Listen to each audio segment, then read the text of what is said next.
Good morning everyone. आज के video session में हम टर्म 2 बोर्ड्स एग्जाम के लिए एक इम्पॉर्टेंट चैप्टर को डिस्कस करेंगे जिसका वेटेज ठीक ठाक है आपके बोर्ड्स एग्जाम में। इसका नाम है the D and F block. तो डी एंड एफ ब्लॉक के हम इंटेक्स क्वेश्चन और बैक साइज क्वेश्चन को डिस्कस करेंगे यहाँ पर, जो कि आपके कंपटीशन और बोर्ड्स दोनों में हेल्पफुल होगा। फर्स्ट क्वेश्चन है कि सिल्वर एटम का 4d10 कॉन्फ़िगरेशन है ग्राउंड स्टेट में, तो हम कैसे कह सकते हैं कि ये ट्रांजिशन मेटल है। तो ध्यान रखिएगा, आउटर मोस्ट इलेक्ट्रॉनिक कॉन्फ़िगरेशन होता है सिल्वर का 4d10 5s1। ये है सिल्वर का आउटर मोस्ट इलेक्ट्रॉनिक कॉन्फ़िगरेशन।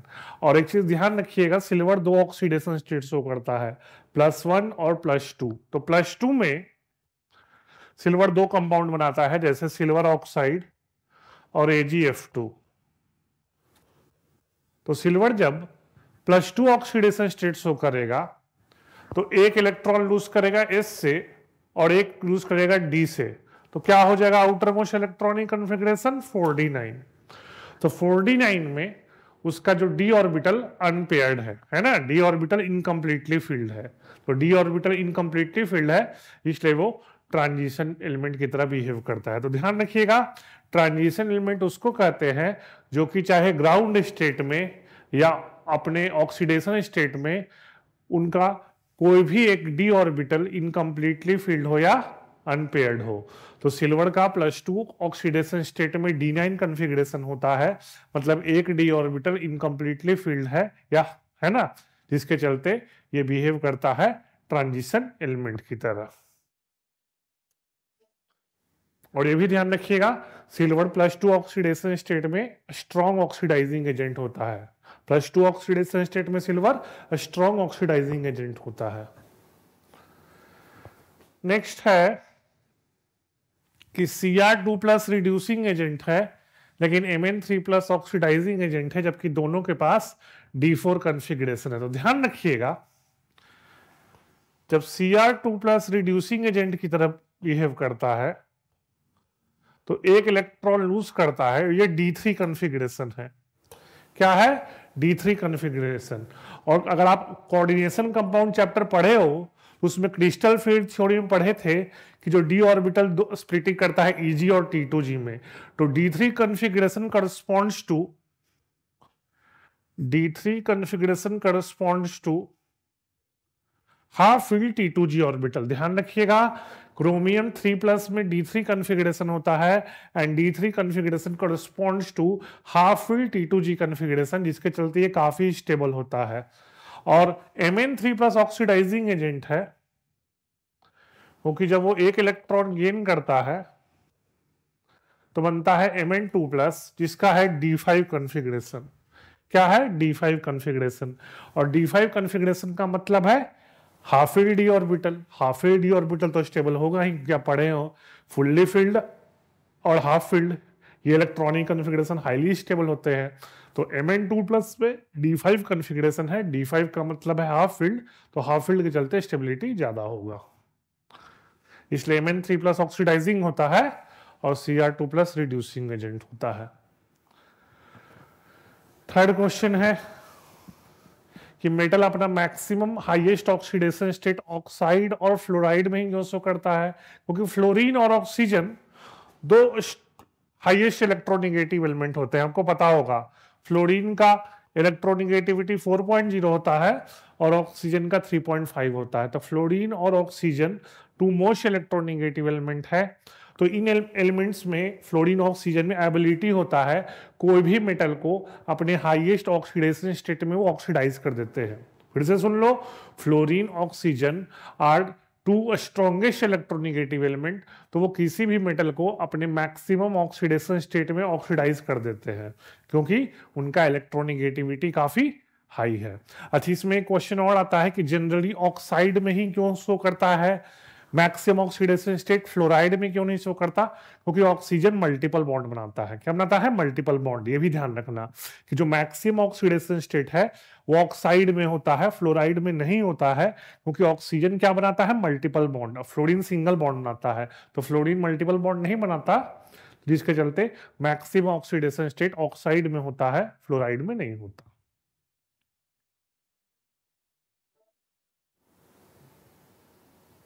फिर क्वेश्चन है which is stronger reducing agent Cr2 plus या Fe3 प्लस। इसका आंसर थोड़ी देर पहले हम दे चुके हैं, ध्यान रखिएगा आंसर है Cr2 प्लस। जैसा कि बताए थे कि जब Cr2 प्लस एक इलेक्ट्रॉन लूज करता है तो वो D3 कॉन्फ़िगरेशन अटेन कर लेता है, और D3 कॉन्फ़िगरेशन का मतलब है हाफ फिल T2G कॉन्फ़िगरेशन। क्या है? Half fill T2G configuration, Eg0 T2G3। तो हाफ फिल T2G कॉन्फ़िगरेशन ध्यान रखिएगा हाईली स्टेबल होता है। तो हाईली स्टेबल रहेगा मतलब Cr3 प्लस हाईली स्टेबल है, यानी कि Cr2 प्लस का रिड्यूसिंग पावर ज्यादा। Fe2 प्लस भी रिड्यूसिंग की तरह बिहेव कर सकता है, लेकिन Cr2 प्लस का बहुत ज्यादा होता है रिड्यूसिंग पावर, क्योंकि Cr3 प्लस है उसमें हाफ फिल T2G कॉन्फ़िगरेशन आता है जो कि हाईली स्टेबल होता है। ठीक है, और क्वेश्चन है calculate the spin only magnetic moment of M2 plus ion Z27। तो आपको पता होगा Z27 कोबाल्ट का होता है, मतलब कोबाल्ट 2 प्लस का कॉन्फ़िगरेशन पूछ रहा है। तो कोबाल्ट 2 प्लस का कॉन्फ़िगरेशन आपको पता है, आर्गन 3d7 है ना, 4s का 2 इलेक्ट्रॉन लूज कर दिया, तो 3d7 आपको पता है। 3d7 कैसे होगा? सॉरी एक मिनट, एक मिनट,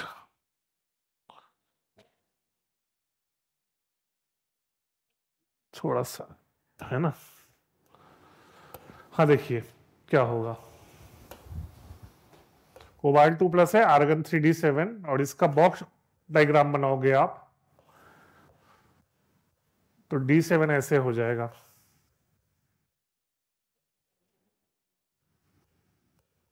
है ना। ये है D7 कॉन्फ़िगरेशन। तो D7 ऐसे है, तो आप देख सकते हो 3d ऑर्बिटल अनपेयर्ड है, 3d ऑर्बिटल अनपेयर्ड है, तो म्यू क्या होता है? स्पिन ओनली मैग्नेटिक मोमेंट होता है root over n into n plus 2 unit होता है बोर मैग्नेटॉन। यहां पर n क्या है? नंबर ऑफ अनपेयर्ड इलेक्ट्रॉन, तो n 3 पुट कर दो, 3 अनपेयर्ड इलेक्ट्रॉन है ना d का, तो 3 पुट कर दो, तो रूट ओवर 15 बोर मैग्नेटॉन, जो कि अप्रोक्सीमेटली होता है 3.83। ठीक है, तो स्पिन ओनली मैग्नेटिक मोमेंट निकालने का यही तरीका है, पहले इलेक्ट्रॉनिक कॉन्फ़िगरेशन लिखो, फिर ऑर्बिटल डायग्राम बनाओ, देख लो कितने इलेक्ट्रॉन्स अनपेयर्ड है, और फिर म्यू का फॉर्मूला यूज कर दो, square root of n into n plus 2 Bohr magneton. Bohr magneton Bm unit है स्पिन ओनली मैग्नेटिक मोमेंट का।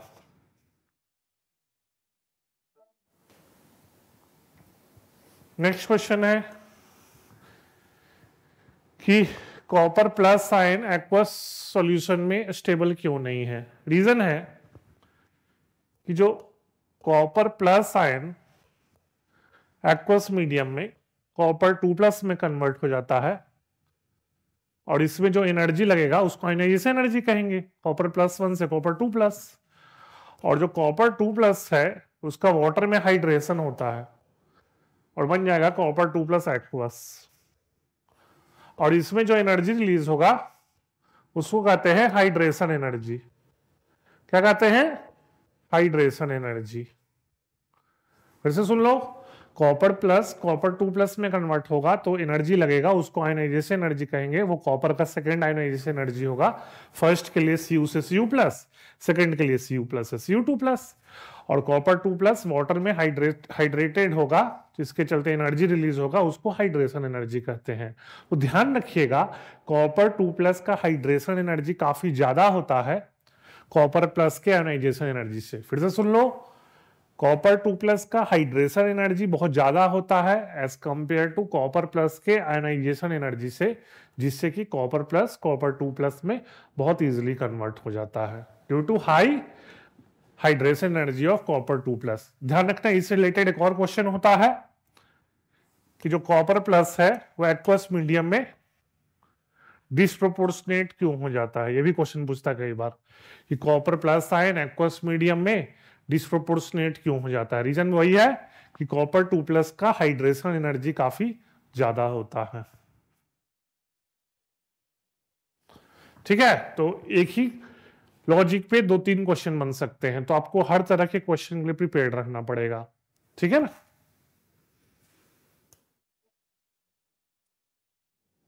नेक्स्ट लिखिए कि जो एक्टिनॉइड कॉन्ट्रैक्शन है वो ज्यादा होता है as compare to lanthanide contraction. तो रीजन ये है कि एक्टिनॉइड के वैलेंस इलेक्ट्रॉन जाते हैं 5s ऑर्बिटल में। कौन से ऑर्बिटल में? 5s ऑर्बिटल में।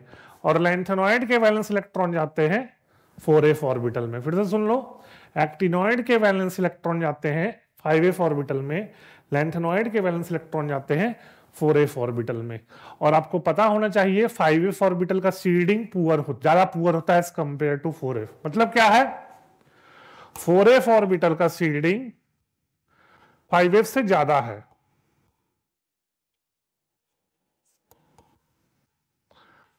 4s ऑर्बिटल का सीडिंग 5s से ज्यादा है, यानी कि 5s ऑर्बिटल में सीडिंग बहुत पुअर होता है। तो सीडिंग बहुत पुअर है, इसका मतलब इफेक्टिव न्यूक्लियर चार्ज बहुत ज्यादा होगा 5s इलेक्ट्रॉन पे। तो 5s इलेक्ट्रॉन पे इफेक्टिव न्यूक्लियर चार्ज बहुत ज्यादा होगा, जिसके चलते रेडियस ज्यादा घटेगा। फिर से बोल रहे हैं, 5s ऑर्बिटल का सीडिंग पुअर होता है, जिसके चलते इफेक्टिव न्यूक्लियर चार्ज ज्यादा बढ़ जाता है 5s के इलेक्ट्रॉन पे, जिसके चलते आपको उसका रेडियस है ज्यादा तेजी से घटता है एज कंपेयर टू लैंथेनॉइड्स। ठीक है, तो मेन रीजन यही है 5s orbitals have poor shielding as compare to 4s orbitals. कुछ आयंस के इलेक्ट्रॉनिक कन्फिग्रेशन लिखने हैं, तो देख लो। क्रोमियम 3+, क्रोमियम का एटॉमिक नंबर को पता है आर्गन होता है, क्रोमियम का एटॉमिक नंबर 24 होता है, तो आपको पता होगा क्रोमियम 3+ होता है, आर्गन 3d3, थोड़ी देर पहले ही बता रहे थे कि क्रोमियम 3+ में d3 सिस्टम होता है। फिर pm 3+, तो pm का एटॉमिक नंबर 61 होता है, तो 3+ मतलब क्या हो गया 68, 61 में से 3 घटा दो 58, तो क्या हो जाएगा जेनन 4f4, है ना, जेनन 4f4, क्योंकि pm का एटॉमिक नंबर 61 होता है, तो 61 में से 3 घटा तो 58, तो 54 तो जेनन हो गया। जेनन में आप जोड़ दीजिए 4 और, तो 4 इलेक्ट्रॉन इसमें रहेंगे, 4f में रहेंगे। फिर है कॉपर प्लस, कॉपर प्लस भी आपको पता है, कॉपर प्लस का होगा आर्गन 3d10, है ना, कॉपर होता है आर्गन 3d10 4s1, तो कॉपर प्लस हो जाएगा आर्गन 3d10। सीरियम का एटॉमिक नंबर आपको पता होगा, सीरियम का एटॉमिक नंबर 58 है, 4 इलेक्ट्रॉन हटा दो 54, यानी कि नोबल गैस, यानी कि जेनन हो जाएगा, है ना, जेनन हो जाएगा 54, 58 - 4 54। कोबाल्ट 2+, थोड़ी देर पहले किए थे, कोबाल्ट 27 होता है, तो आर्गन 3d7 4s2, तो कोबाल्ट 2+ हो जाएगा आर्गन 3d7।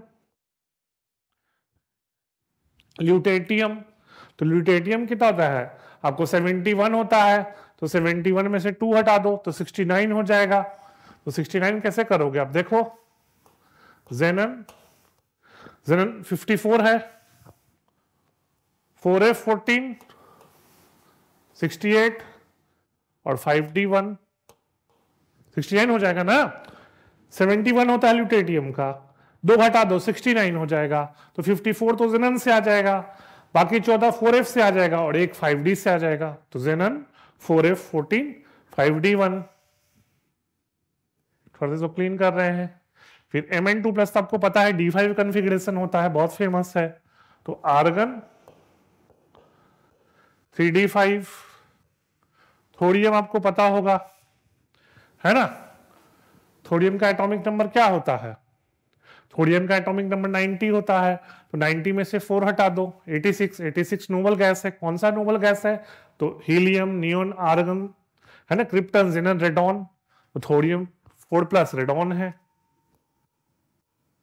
तो स्क्वायर ब्रैकेट में डाल देंगे, है ना। ये तो आपको पता होगा कि नोबल गैस को स्क्वायर ब्रैकेट में डालते हैं, क्लास 11th में भी आप लोग पढ़े होंगे। तो ये कुछ एलिमेंट्स था, आयंस था, जिनका हम आपको इलेक्ट्रॉनिक कॉन्फ़िगरेशन बता देंगे कि Mn2+ मोर स्टेबल होते हैं as compare to Fe2+ +3 oxidation state में की तरफ ऑक्सीडेशन होने में। तो रीजन आप पढ़ चुके हो। जो Mn2+ है उसका इलेक्ट्रॉनिक कॉन्फ़िगरेशन होता है आर्गन 3d5 और Fe2+ का इलेक्ट्रॉनिक कॉन्फ़िगरेशन होता है आर्गन 3d6। और आपको पता होगा d5 का मतलब है हाफ फील्ड, d5 कॉन्फ़िगरेशन का मतलब है हाफ फील्ड d ऑर्बिटल, और हाफ फील्ड d ऑर्बिटल है मतलब हाईली स्टेबल। तो जब d5 हाईली स्टेबल है तो वो ऑक्सीडाइज होना पसंद नहीं करेगा, इसीलिए वो Mn2+ Mn3+ में जल्दी ऑक्सीडाइज नहीं होता है ना। और Fe2+ में d6 है, d6 तो ना ही हाफ फील्ड है ना ही फुल्ली फील्ड है, तो वो उतना स्टेबल नहीं होगा। ध्यान रखिएगा, जहां भी हाफ फील्ड फुल्ली फील्ड रहे वो इलेक्ट्रॉनिक कॉन्फ़िगरेशन हाईली स्टेबल होता है।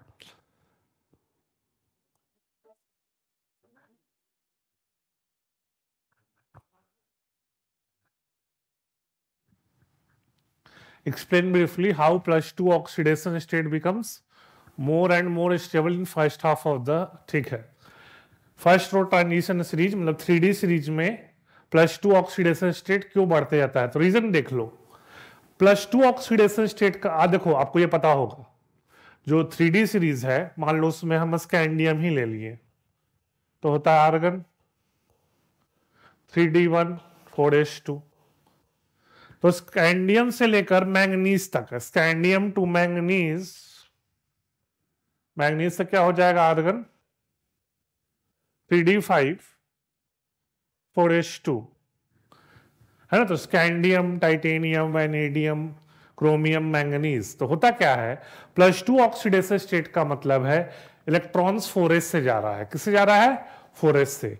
मतलब d ऑर्बिटल प्रोग्रेसिवली फील्ड हो रहा है। स्कैंडियम में d1 है ना, टाइटेनियम में d2, वैनेडियम में d3, क्रोमियम एक्सेप्शन केस है लेकिन फिर भी d4 है ना। क्रोमियम तो होता है क्या, आर्गन 3d5 4s1, लेकिन 2 इलेक्ट्रॉन निकाल दोगे तो एक 4s से जाएगा, एक 3d5 से जाएगा, तो d4 ही रहा। Magnesium d5। तो d ऑर्बिटल प्रोग्रेसिवली फील्ड हो रहे हैं, जिसके चलते स्टेबिलिटी बढ़ रहा है। तो मेन रीजन यही होता है कि जब आप first half of 3D series में 2 इलेक्ट्रॉन रिमूव करोगे, +2 ऑक्सीडेशन स्टेट का बात कर रहा है, तो 4s से इलेक्ट्रॉन जाता है मेनली, और d ऑर्बिटल प्रोग्रेसिवली फील्ड होता है d1 d2 d3 d4 d5, जिसके चलते इसका स्टेबिलिटी बढ़ जाता है। तो मेन रीजन यही है, because d orbitals are progressively filled. Scandium के लिए d1, स्कैंडियम +2 के लिए, टाइटेनियम +2 के लिए d2, वैनेडियम +2 के लिए d3, क्रोमियम +2 के लिए d4, मैग्नीशियम +2 के लिए d5। ठीक, नेक्स्ट क्वेश्चन। नेक्स्ट क्वेश्चन क्या है? To what extent do the electronic configuration decide the stability of oxidation state? हाँ, देख लीजिए, ये तो बहुत कॉमन सेंस क्वेश्चन है।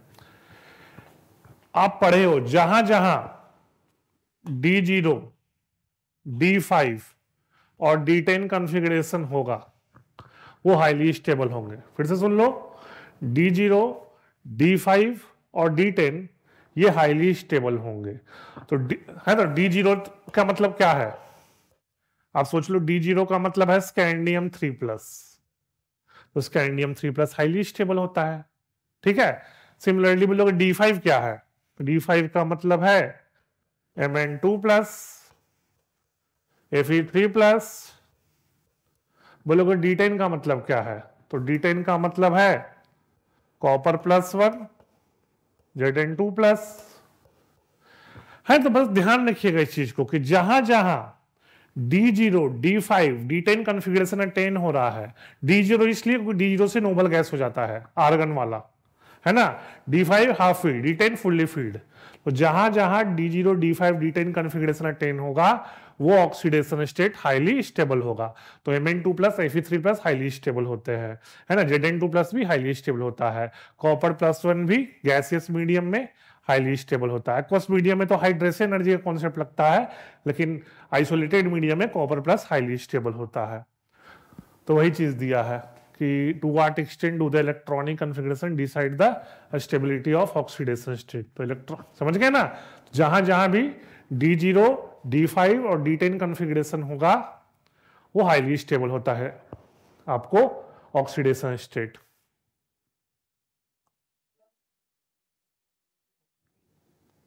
नेक्स्ट क्वेश्चन क्या पूछ रहा है? अच्छा, डी ऑर्बिटल कॉन्फ़िगरेशन दिया है और पूछ रहा है कि मोस्ट कॉमन ऑक्सीडेशन स्टेट क्या होगा। तो 3D3 आपको किस में होगा? 3D3 होता है आपको वैनेडियम में। किस में होता है? वैनेडियम में। 3D3 में 4s2 जोड़ दो आप, तो क्या हो जाएगा? 23 होता है वैनेडियम का। तो वैनेडियम का मोस्ट स्टेबल +5 होता है, ध्यान रखना V+5 बहुत स्टेबल होता है। सिमिलरली 3D5, तो 3D5 में आप 4s1 भी जोड़ सकते हो, क्रोमियम हो जाएगा, है ना। और 3D5 में 4s2 भी जोड़ सकते हो, मैंगनीज हो जाएगा। तो वैनेडियम का मोस्ट +5 होता है, क्रोमियम का मोस्ट +6 होता है, मोस्ट स्टेबल। मैंगनीज का +7 होता है।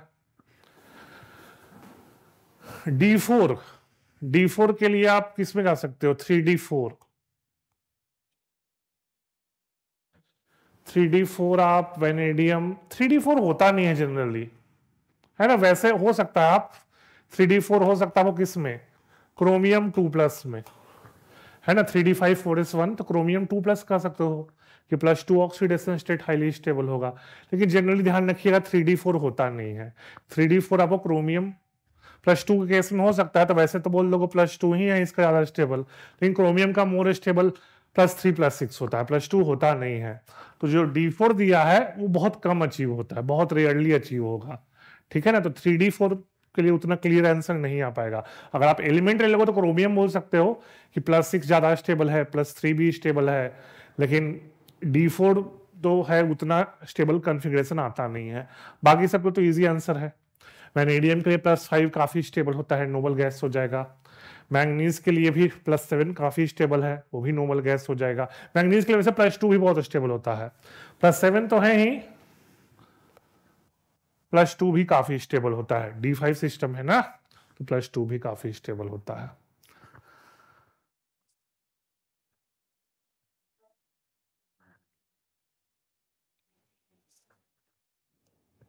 और देखो कि नेम द ऑक्सोमेट, हाँ तो इजी क्वेश्चन, ऑक्सोमेटल आयन MnO4- देख लो। MnO4- में Mn का ऑक्सीडेशन स्टेट +7 होता है और ग्रुप भी 7 है, ठीक है।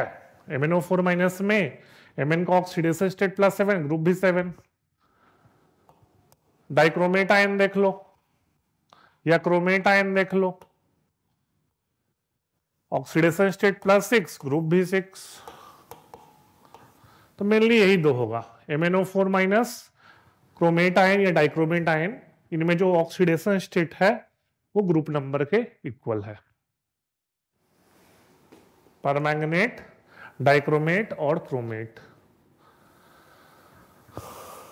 What is lanthanoid contraction? तो लैंथेनॉइड कॉन्ट्रैक्शन आपको पता होगा, फिर बता देते हैं। LA से लेंथ, है ना। अच्छा, लेंथ LA वाला होता नहीं है, आपको पता होगा। लैंथेनम होता नहीं, सीरियम से। Cerium atomic number 58 to LU atomic number 71। ये लैंथेनॉइड्स है। ये क्या है? लैंथेनॉइड्स। तो लैंथेनॉइड्स में होता क्या है कि लैंथेनॉइड्स आपको पता होगा outer most electron 4f orbitals में होते हैं। किस में होते हैं? 4f ऑर्बिटल में।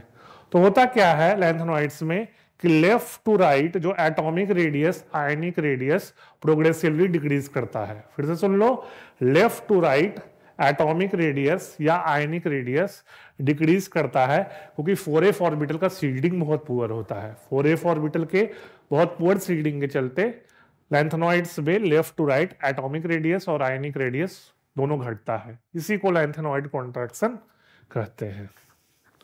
फिर से left to right atomic radius ionic radius घटता है ना।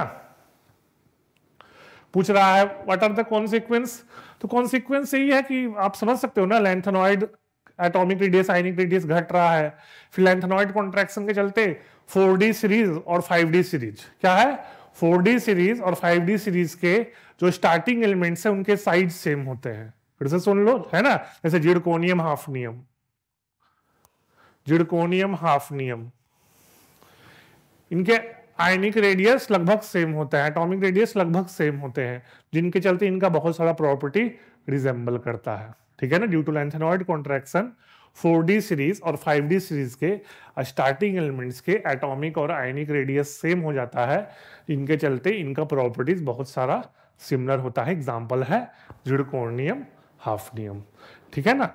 तो यही होता है लेंथेनॉइड कॉन्ट्रैक्शन, और मेन रीजन होता है लेंथेनॉइड कॉन्ट्रैक्शन का पुअर सीडिंग, है ना, effect of 4f orbital, 4f orbital का सीडिंग बहुत पुअर होता है।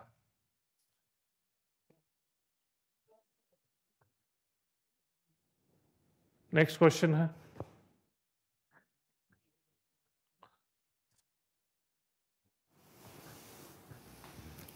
ट्रांजिशन एलिमेंट का कैरेक्टरिस्टिक्स पूछ रहा है। तो ट्रांजिशन एलिमेंट उसको कहते हैं, है ना, जिनके पास अनपेयर्ड डी ऑर्बिटल हो। ट्रांजिशन एलिमेंट उसको कहते हैं जिनके पास अनपेयर्ड डी ऑर्बिटल हो, ग्राउंड स्टेट में या मोस्ट कॉमन ऑक्सीडेशन स्टेट में। फिर से ग्राउंड स्टेट या मोस्ट कॉमन ऑक्सीडेशन स्टेट। दूसरा कैटलिस्ट की तरह भी यूज कर सकते हैं, कैटलिस्ट की तरह इसलिए यूज कर सकते हैं क्योंकि वेरिएबल ऑक्सीडेशन स्टेट शो करते हैं, और इनका सरफेस, है ना, इनका जो सरफेस होता है ट्रांजिशन मेटल का इफेक्टिव एडजॉर्बेंट होता है गैसेस के लिए, तो यूज्ड एज कैटलिस्ट। तीसरा तो बता ही दिया, variable oxidation state, variable oxidation state जैसे आयरन का +2 +3, कॉपर का +1 +2, Mn का +2 से +7। तो transition element variable oxidation state show करते हैं। और भी प्रॉपर्टी होता है, 3-4 काफी है, समझ रहे हो ना। Variable oxidation state can be used as catalyst, unpaired d electrons, high melting and boiling point. ध्यान रखना ट्रांजिशन एलिमेंट का मेल्टिंग और बॉइलिंग पॉइंट भी काफी हाई होता है क्योंकि मेटालिक बॉन्डिंग स्ट्रॉन्ग होता है। अच्छा, which of the d block element may not be regarded as transition element. तो जिंक हो गया, जिंक, कैडमियम, मरकरी, जो ग्रुप 12 के एलिमेंट्स होते हैं, जिंक, कैडमियम, मरकरी, वो डी ब्लॉक एलिमेंट होते हैं लेकिन ट्रांजिशन एलिमेंट नहीं कहते क्योंकि वो मोस्ट कॉमन ऑक्सीडेशन स्टेट या ग्राउंड स्टेट में उनके पास अनपेयर्ड डी ऑर्बिटल नहीं होता। फिर से सुन लो, ग्राउंड स्टेट या मोस्ट कॉमन ऑक्सीडेशन स्टेट में इनके पास अनपेयर्ड डी ऑर्बिटल नहीं होता। अब देखिए, in what way is the electronic configuration of transition element different from that of non transition element. अच्छा क्वेश्चन है कि ट्रांजिशन एलिमेंट का electronic configuration non transition element से कैसे अलग होता है। तो देख लो, ट्रांजिशन एलिमेंट में खासकर अगर हम 3D सीरीज का बात करें तो 3D 4s का जो एनर्जी लगभग सेम होता है, 3D 4s का जो एनर्जी लेवल है लगभग सेम होता है।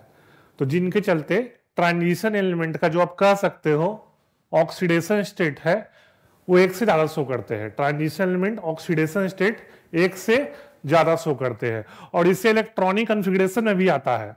क्या आता है इलेक्ट्रॉनिक कॉन्फ़िगरेशन में, जैसे कि हाफ फील्ड फुल्ली फील्ड वाला, या क्रोमियम का पता होगा कि क्रोमियम का इलेक्ट्रॉनिक कॉन्फ़िगरेशन होता है, आउटर मोस्ट बता रहे हैं 3d5 आउटर मोस्ट होना चाहिए था 3d4 लेकिन होता है 3d5 क्योंकि 3d 4s का एनर्जी लेवल सब लगभग सेम है, तो 3d का 4s का एक इलेक्ट्रॉन 3d में जंप कर जाता है। वही चीज कॉपर में भी होता है, आउटर मोस्ट बता रहे हैं 3d10 कॉपर का भी होना चाहिए था 3d9 लेकिन 4s 3d का एनर्जी लेवल लगभग सेम है, तो 4s का एक इलेक्ट्रॉन 3d में जंप कर जाता है ना, एक्सचेंज एनर्जी के चलते।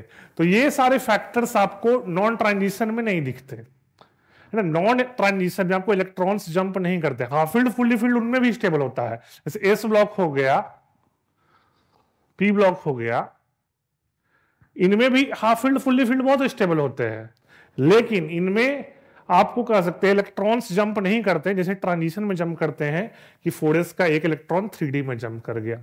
इस तरह का जंपिंग आपको नॉन ट्रांजिशन में नहीं दिखता, क्योंकि वहां एनर्जी लेवल में उतना सिमिलर नहीं है, वहां एनर्जी लेवल अलग अलग है। लेकिन ट्रांजिशन में आपको आप ये सोच सकते हो, जनरल बात बोले तो ns और n-1d,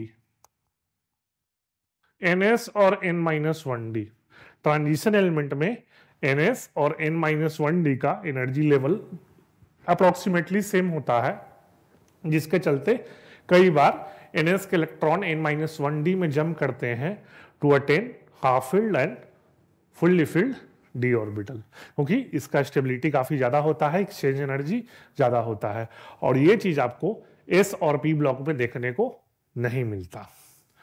और ठीक है ना, यही मेन फैक्टर है, क्योंकि s और p ब्लॉक में आपको इलेक्ट्रॉन्स जंप नहीं करते, लेकिन ट्रांजिशन एलिमेंट में जंप करते हैं।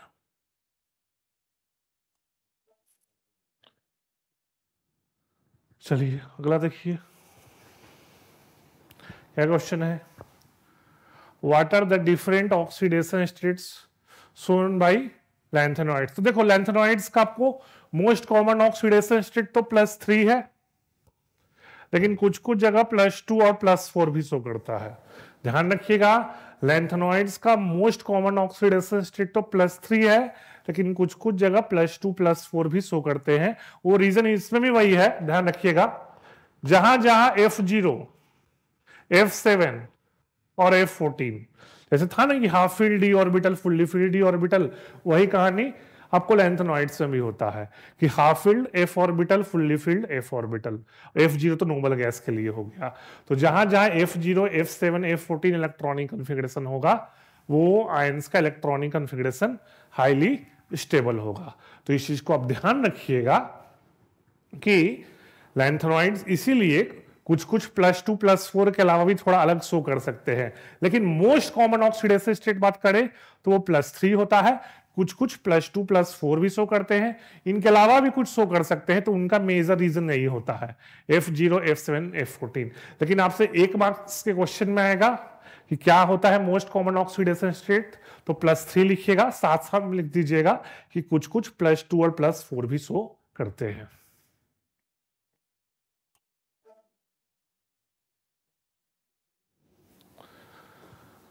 फिर है एक्सप्लेन गिविंग रीजंस, क्या है, हाँ, transition metals and many compound so paramagnetic behaviour. तो आपको पैरामैग्नेटिक आप पढ़े हो सॉलिड स्टेट चैप्टर में। पैरामैग्नेटिक होता है जो weekly attracted by magnetic field. Paramagnetic substance उसको कहते हैं जो weekly attracted by magnetic field हो। तो इसका रीजन होता है, हम एक अनपेयर्ड डी इलेक्ट्रॉन्स, है ना, आपको कीवर्ड लिख दिए, बाकी अपने लैंग्वेज में लिख दीजिएगा। रीजन है ट्रांजिशन एलिमेंट और उनके कंपाउंड में अनपेयर्ड डी इलेक्ट्रॉन्स होते हैं, और अनपेयर्ड डी इलेक्ट्रॉन्स के चलते वो मैग्नेटिक फील्ड से वीकली अट्रैक्टेड होते हैं। तो इस चीज को ध्यान रखिएगा, जब भी अनपेयर्ड डी इलेक्ट्रॉन्स हो, जब भी अनपेयर्ड डी इलेक्ट्रॉन्स हो तो मैग्नेटिक प्रॉपर्टी डेवलप करती है।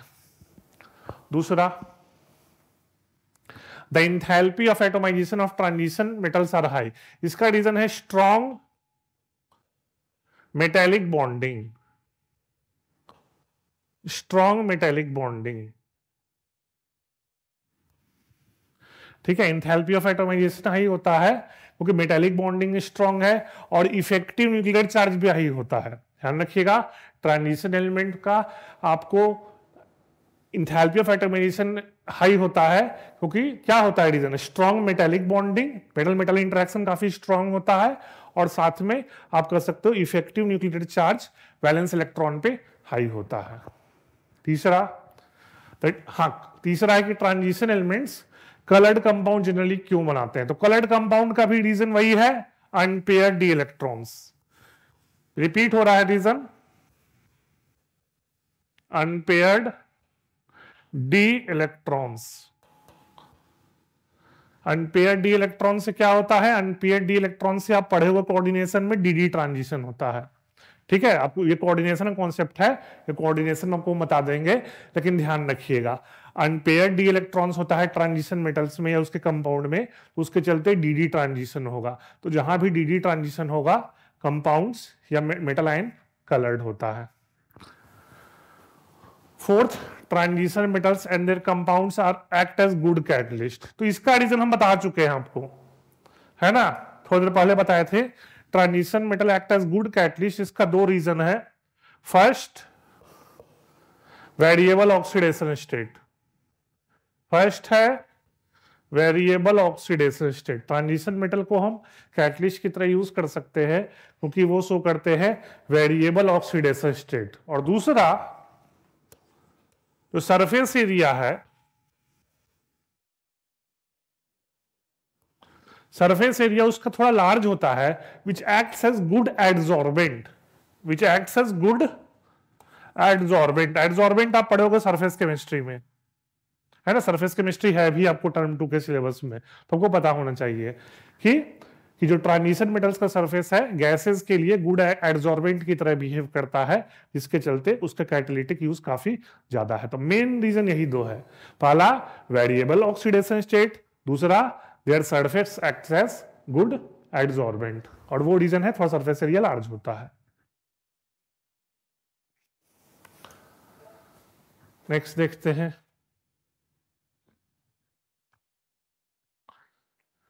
Water interstitial compound. देखो इंटरस्टिशियल कंपाउंड क्या होता है आप समझ सकते हो, सॉलिड स्टेट में पढ़े होगे। जैसे मान लो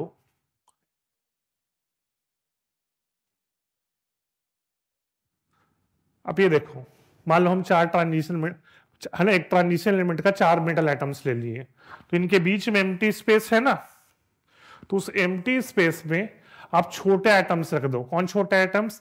जैसे हाइड्रोजन हो गया, है ना, हाइड्रोजन, बोरोन, कार्बन, नाइट्रोजन, है ना। तो ट्रांजिशन मेटल के लैटिस में जो छोटा छोटा स्पेस होता है, एम्प्टी स्पेस होता है, उसमें छोटे एलिमेंट्स जैसे हाइड्रोजन, बोरोन, कार्बन, नाइट्रोजन को प्लेस कर दो, जो कंपाउंड बनता है इंटरस्टिशियल कंपाउंड होता है।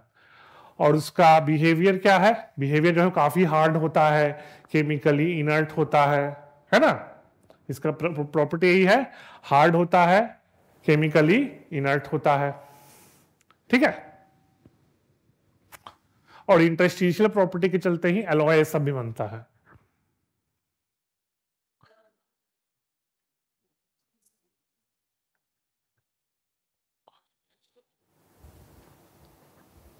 नेक्स्ट, हाँ, कि ट्रांजिशन एलिमेंट में ऑक्सीडेशन स्टेट वेरिएबल होते हैं, वो नॉन ट्रांजिशन एलिमेंट से कैसे अलग है।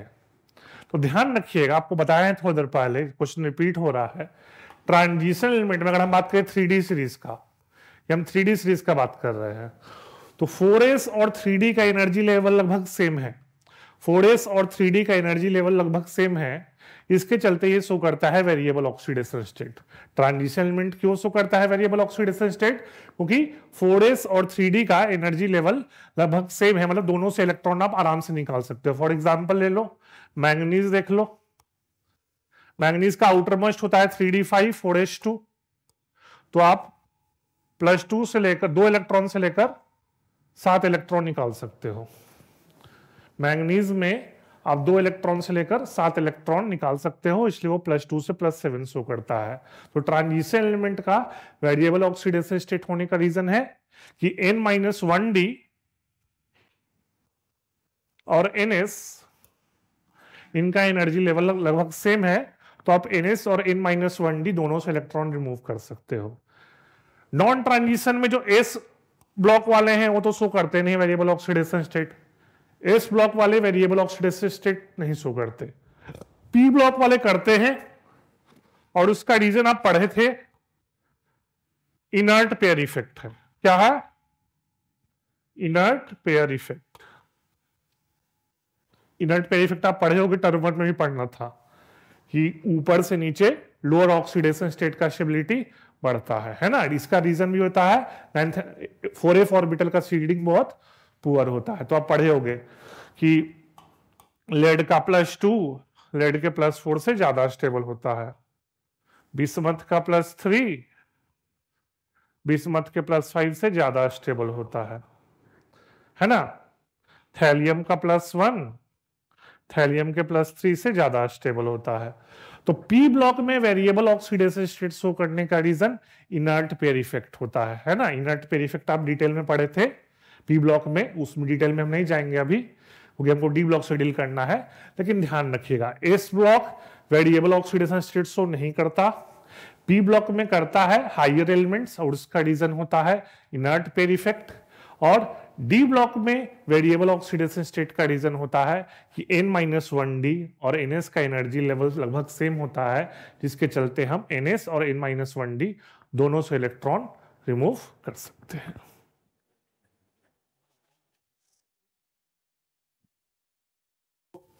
ठीक है, तो अब हम नेक्स्ट क्वेश्चन देखते हैं कि पोटेशियम डाइक्रोमेट को क्रोमाइट ओर से बनाना है और पीएच चेन से पोटेशियम डाइक्रोमेट की प्रिपरेशन में क्या फर्क पड़ता है। तो देखिए कैसे बनते हैं क्रोमाइट और, पहले देख लीजिए क्या होता है। क्रोमाइट और होता है FeCr2O4, ये याद रखिएगा। क्रोमाइट और होता है FeCr2O4। सोडियम कार्बोनेट भी यूज करते हैं और ऑक्सीजन यूज करते हैं, और हीट करने पे थोड़ा हीट करते हैं तो मिलता है ferric oxide, carbon dioxide gas evolve होता है प्लस सोडियम क्रोमेट। ठीक है, अब जो सोडियम क्रोमेट है वो एसिडिक मीडियम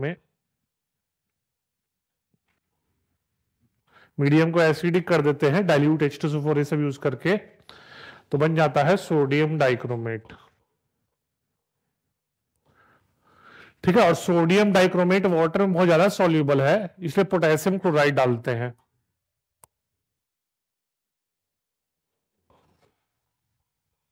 जिससे पोटेशियम क्लोराइड, जिससे कि पोटेशियम डाइक्रोमेट क्रिस्टलाइज कर जाएगा।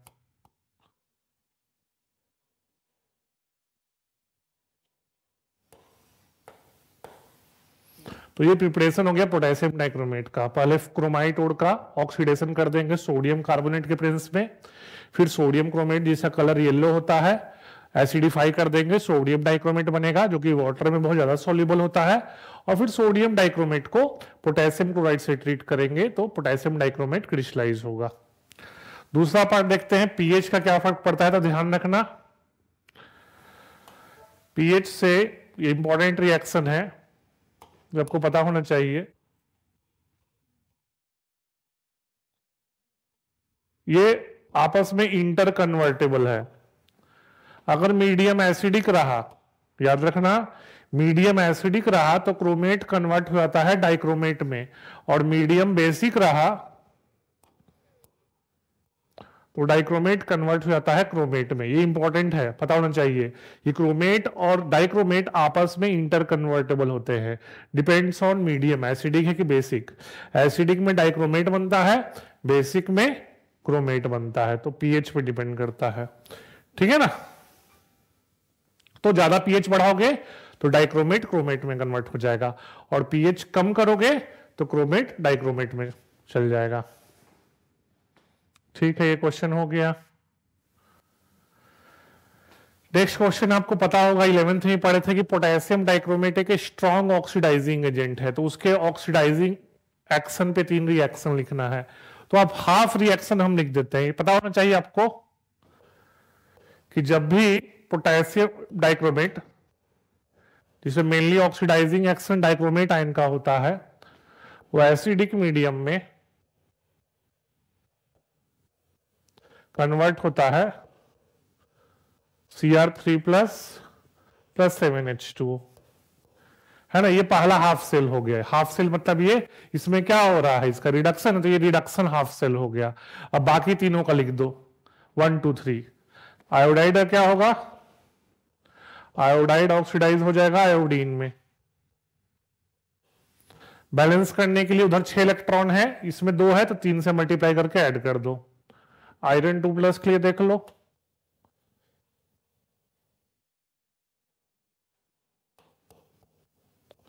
Fe2+ Fe3+ में आता है 6 इलेक्ट्रॉन, 1 इलेक्ट्रॉन नीचे 6 से मल्टीप्लाई कर दो।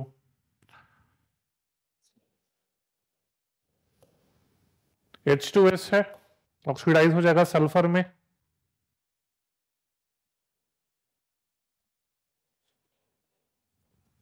छह इलेक्ट्रॉन है, 2 इलेक्ट्रॉन है, इसमें 3 से मल्टीप्लाई कर दो तो इसको आप बैलेंस कर सकते हो। तो ध्यान रखिएगा, डाइक्रोमेट आयन एक स्ट्रॉन्ग ऑक्सीडाइजिंग एजेंट है जो कि बहुत सारे सब्सटेंस को ऑक्सीडाइज कर सकता है।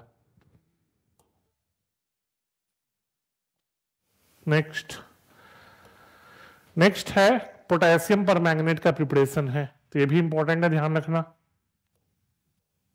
कि मैंगनीज डाइऑक्साइड MnO2 जिसको पायरोसाइड भी कहते हैं,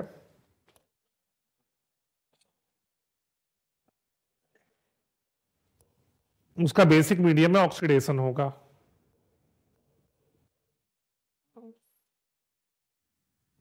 तो बनता है पोटेशियम मैंगनेट, और ठीक है, इसका कलर ग्रीन होता है, पता होना चाहिए। और जो पोटेशियम मैंगनेट से जो MnO4 2- आयन है उसका इलेक्ट्रोलिटिक ऑक्सीडेशन कर दो, इलेक्ट्रोलिटिक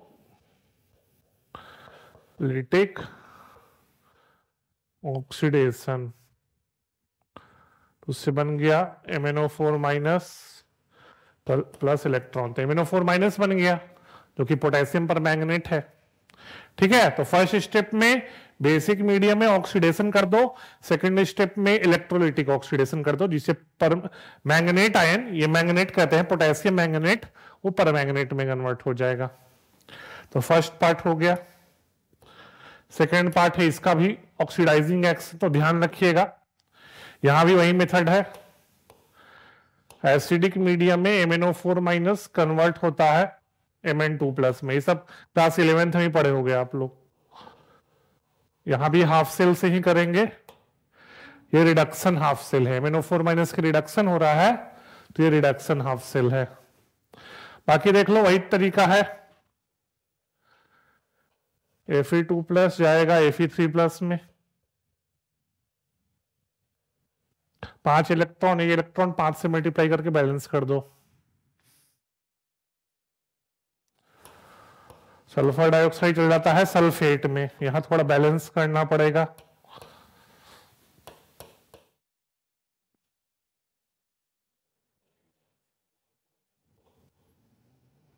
तो H2H2O हो जाएगा, हाइड्रोजन ऑक्सीजन बैलेंस करने के लिए। तो उसमें 5 इलेक्ट्रॉन, इसमें 2, तो इसको 5 से मल्टीप्लाई करो, इसको 2 से। 5 इलेक्ट्रॉन है, 2 इलेक्ट्रॉन है, तो इसमें 5 से मल्टीप्लाई करो, इसको 2 से। और तीसरा ऑक्जेलिक एसिड है, यानी कि मेनली ऑक्जिलेट आयन है, ऑक्जेलिक एसिड से ऑक्जिलेट आयन आता है, उसी का ऑक्सीडेशन होता है। तो वही कहानी, 5 इलेक्ट्रॉन 2 इलेक्ट्रॉन, तो इसको 5 से मल्टीप्लाई कर दो, इसको 2 से मल्टीप्लाई कर दो और ऐड कर दो। तो ये आयनिक इक्वेशन है, और इसको बैलेंस करके आपको कंप्लीट इक्वेशन मिल जाएगा। तो ये MnO4- के ऑक्सीडाइजिंग एक्शन को रिप्रेजेंट करता है, और ये काफी इंपॉर्टेंट क्वेश्चंस हैं आपके बोर्ड्स पॉइंट ऑफ व्यू से, और कंपटीशन में भी आते हैं सब। तो देखिए यहां पर आपको E0 वैल्यू दिया है M3+ से M2+ आयन का, और पूछ रहा है स्टेबिलिटी डिफरेंट आयन का। तो क्या पूछ रहा है, stability of Fe3+ in acidic solution. तो देखो एसिडिक सॉल्यूशन में Fe3+ से Fe2+ का पॉजिटिव है E0 वैल्यू, तो आप पढ़े हो E0 पॉजिटिव है, यानी कि प्रोसेस होने का टेंडेंसी बहुत ज्यादा है, क्योंकि प्रोसेस स्पॉन्टेनियस है। तो Fe3+ तुरंत कन्वर्ट हो जाएगा Fe2+ में। अच्छा, Cr3+ का देखें स्टेबिलिटी, तो Cr3+ से Cr2+ -0.4 वोल्ट है, तो Cr3+ एसिडिक मीडियम में स्टेबल होगा, क्योंकि E0 नेगेटिव है ना। E0 पॉजिटिव मतलब प्रोसेस होगा, E0 नेगेटिव मतलब नहीं होगा। और Mn3+ Mn2+ भी और है 1.5 वोल्ट, तो Mn3+ भी Mn2+ से बहुत इजीली कन्वर्ट हो जाएगा। मतलब ध्यान रखिएगा, E0 जितना पॉजिटिव होगा प्रोसेस होने का टेंडेंसी उतना ज्यादा, E0 जितना नेगेटिव होगा प्रोसेस होने का टेंडेंसी उतना कम। तो ये फर्स्ट पार्ट था, ठीक है ना। तो अगर इन दोनों का पॉजिटिव है तो Mn3+ Mn2+ Fe3+ Fe2+ में हो जाएगा, ये नेगेटिव है तो Cr3 प्लस Cr2 प्लस में कन्वर्ट नहीं होगा क्योंकि E नॉट नेगेटिव, मतलब प्रोसेस नॉन स्पॉन्टेनियस। चलिए दूसरा पार्ट देखते हैं।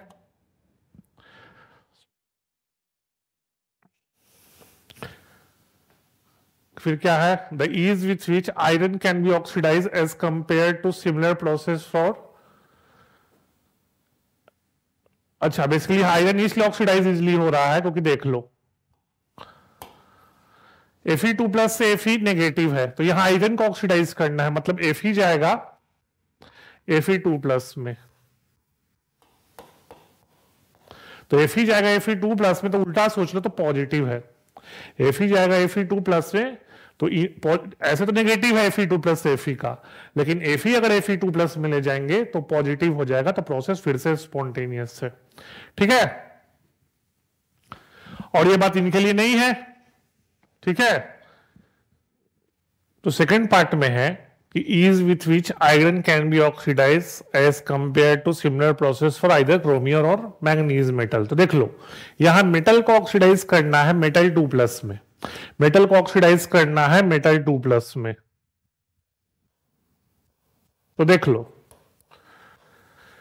मेटल जा रहा है मेटल 2 प्लस में, तो यहां तुमको तीनों का इनोट वैल्यू दिया हुआ है, तो यहां पर आपको इनोट वैल्यू दिया है M2 प्लस से M का, M2 प्लस से M का, तो M से M2 प्लस के लिए साइन चेंज कर दीजिए, तो साइन चेंज कर दोगे तो तीनों पॉजिटिव हो जाएगा। तो सबसे ज्यादा पॉजिटिव किसके लिए है, मैंगनीज के लिए, तो Mn को Mn2 प्लस में ऑक्सीडाइज करना सबसे आसान है, फिर क्रोमियम को और लास्ट में आयरन को, तो आयरन को Fe2 प्लस में ऑक्सीडाइज करना is more difficult as compare to oxidise करना क्रोमियम और मैंगनीज को। ठीक है ना, तो यही क्वेश्चन है, तो सारे क्वेश्चन ई नॉट पे है। तो मेन समराइज ये है कि अगर ई नॉट पॉजिटिव तो प्रोसेस स्पॉन्टेनियस यानी कि होगा, ई नॉट नेगेटिव तो प्रोसेस नॉन स्पॉन्टेनियस नहीं होगा।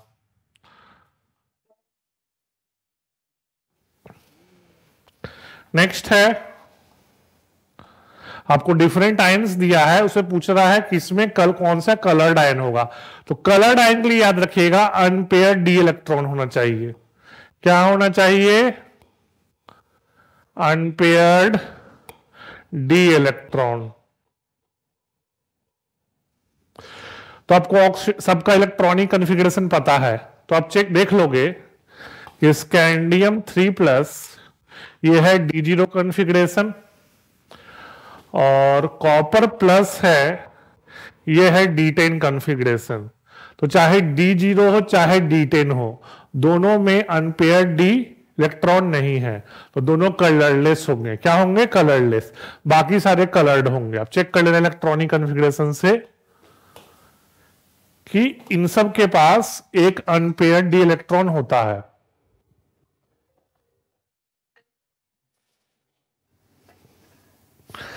इन सब के पास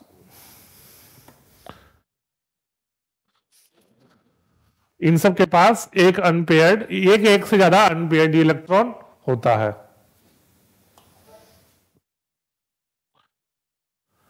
नेक्स्ट है कि compare the stability of +2 oxidation state for the first transition element. देखो तो अगर +2 ऑक्सीडेशन स्टेट से अगर D5 D10 कॉन्फ़िगरेशन हो, तीन D0 या D5 या D10, ये तीनों इलेक्ट्रॉनिक कॉन्फ़िगरेशन हाईली स्टेबल होते हैं। D0 क्योंकि नोबल गैस, और D5 D10 half filled fully filled. तो जिनके लिए ये कॉन्फ़िगरेशन अटेन हो जाए उनके लिए स्टेबल होगा +2, और जिनके लिए नहीं हो उनके उतना स्टेबल नहीं होगा। तो जैसे Mn2 प्लस देख लो, Zn2 प्लस देख लो, है ना, इनके लिए D5 D10 कॉन्फ़िगरेशन अटेन हो जाएगा। Mn2 प्लस के लिए D5 और Zn2 प्लस के लिए D10, तो इनके लिए आपको +2 ऑक्सीडेशन स्टेट काफी स्टेबल होगा, बाकी के लिए उतना स्टेबल नहीं होगा। ऐसा नहीं कि बाकी के लिए बिल्कुल भी स्टेबल नहीं होगा, स्टेबिलिटी होगा, लेकिन इनके कंपैरिजन में थोड़ा कम होगा। Mn2 प्लस में D5 यानी कि हाफ फील्ड, Zn2 प्लस में D10 यानी कि फुल्ली फील्ड।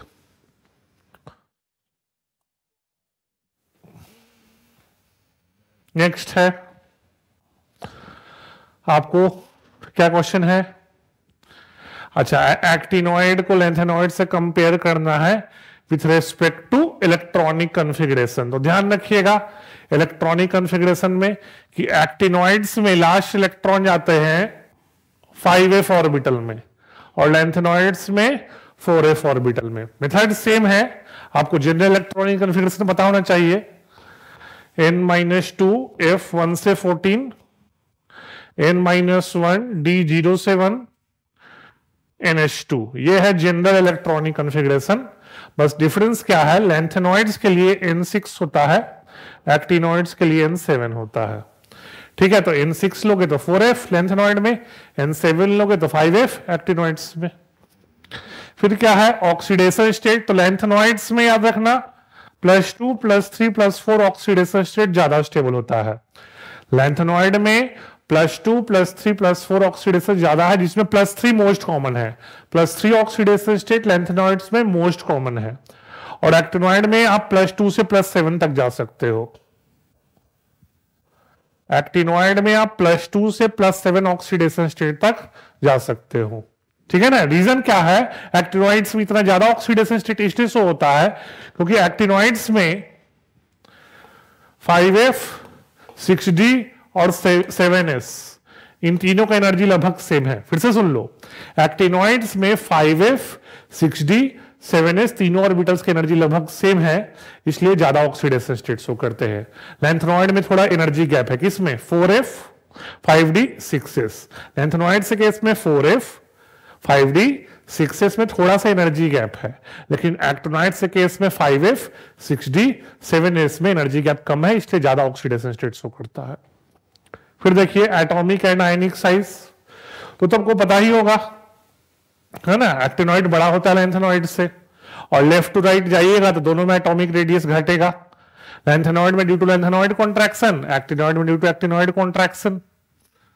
और डी केमिकल रिएक्टिविटी, तो याद रखिएगा एक्टिनॉइड का रिएक्टिविटी लैंथेनॉइड से ज्यादा होता है। दोनों मेटल की तरह बिहेव करते हैं, है ना, तो दोनों मेटल्स की तरह बिहेव करते हैं, तो रिएक्टिव तो दोनों होंगे, है ना, लेकिन एक्टिनॉइड्स की रिएक्टिविटी लैंथेनॉइड से ज्यादा होता है। इस पॉइंट को ध्यान रखिएगा आप कि लैंथेनॉइड और एक्टिनॉइड दोनों मेटल्स होते हैं, तो इनकी रिएक्टिविटी काफी हाई होती है ना। मेटल्स के कुछ कुछ प्रॉपर्टी भी शो करते हैं ये, और एक्टिनॉइड्स का रिएक्टिविटी लैंथेनॉइड से ज्यादा होता है।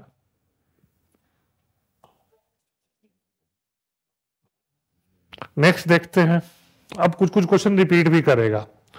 देखिए क्या क्वेश्चन है, ये आ चुका है, पहले भी करवा चुके हैं, फिर से हम बता देते हैं कि क्रोमियम 2+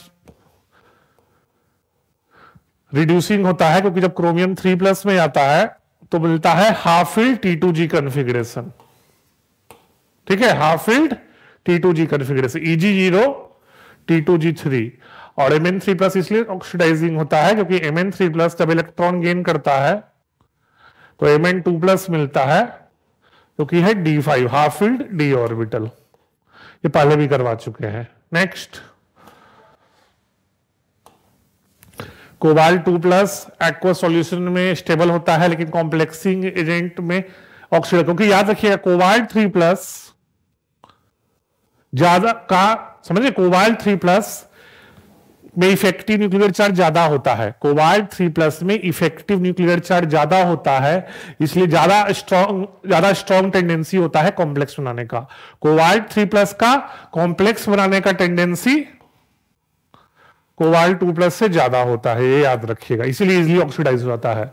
कोबाल्ट 3+ का कॉम्प्लेक्स ज्यादा स्टेबल होगा, कोबाल्ट 2+ का कॉम्प्लेक्स उतना स्टेबल नहीं होगा। Third, D1 configuration is very unstable, obvious बता चुके हैं रीजन है, क्योंकि D1 जब D0 में कन्वर्ट होता है तो नोबल गैस कॉन्फ़िगरेशन अटेन होता है। क्या होता है, नोबल गैस कॉन्फ़िगरेशन, इसलिए D1 कॉन्फ़िगरेशन उतना स्टेबल नहीं होता, क्योंकि जैसे ही वो D0 में कन्वर्ट होगा नोबल गैस कॉन्फ़िगरेशन अटेन हो जाता है, इसलिए D0 is more stable then D1। Next देखते हैं, what is meant by disproportionation reaction. ये क्लास 11th में ही पढ़े हो कि सेम सब्सटेंस का ऑक्सीडेशन हो और उसी सब्सटेंस का रिडक्शन। एग्जांपल देख लो, है ना, जैसे कॉपर प्लस आयन डिस्प्रोपोर्शनेट कर जाता है, कॉपर 2+ और कॉपर, एक्वस मीडियम में। तो कॉपर +1 से कॉपर 2+ में गया तो ये है ऑक्सीडेशन, और कॉपर +1 कॉपर में गया तो ये है रिडक्शन। तो कॉपर प्लस का ही ऑक्सीडेशन हुआ, कॉपर प्लस का ही रिडक्शन हुआ, तो इसको डिस्प्रोपोर्शनेशन कहेंगे। एक और एग्जांपल है MnO4 2- का। MnO4 2- एसिडिक मीडियम में डिस्प्रोपोर्शनेट कर जाता है।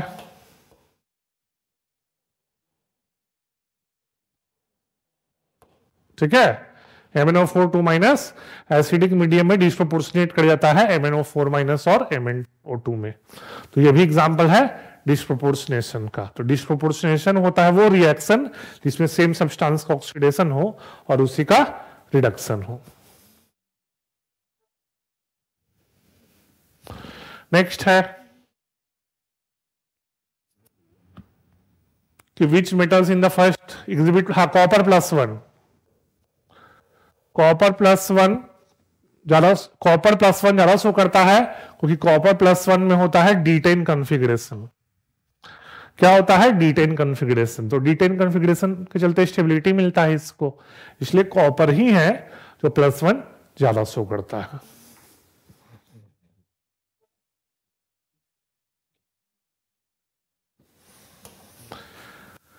नेक्स्ट देखते हैं, अनपेयर्ड इलेक्ट्रॉन निकालना है ना। तो देख लो आप, तो Mn3+ में क्या कौन सा सिस्टम हो जाए? देखो Mn होता है आर्गन 3d7 4s2, तो Mn3+ हो गया आपको 4s2, ये d6 हो। Mn होता है, सॉरी, आर्गन 3d5 4s2, 25 है ना, आर्गन 3d5 4s2, तो Mn3+ का मतलब है d4। d4 मतलब 4 अनपेयर्ड इलेक्ट्रॉन। क्रोमियम 3+, क्रोमियम 3+ का मतलब है d3, मतलब 3 अनपेयर्ड इलेक्ट्रॉन। वैनेडियम 3+, वैनेडियम 3+ का मतलब है, आपको सोच लो, वैनेडियम होता है आर्गन 3d3 4s2, तो d2 हो गया, 2 अनपेयर्ड इलेक्ट्रॉन। टाइटेनियम 3+,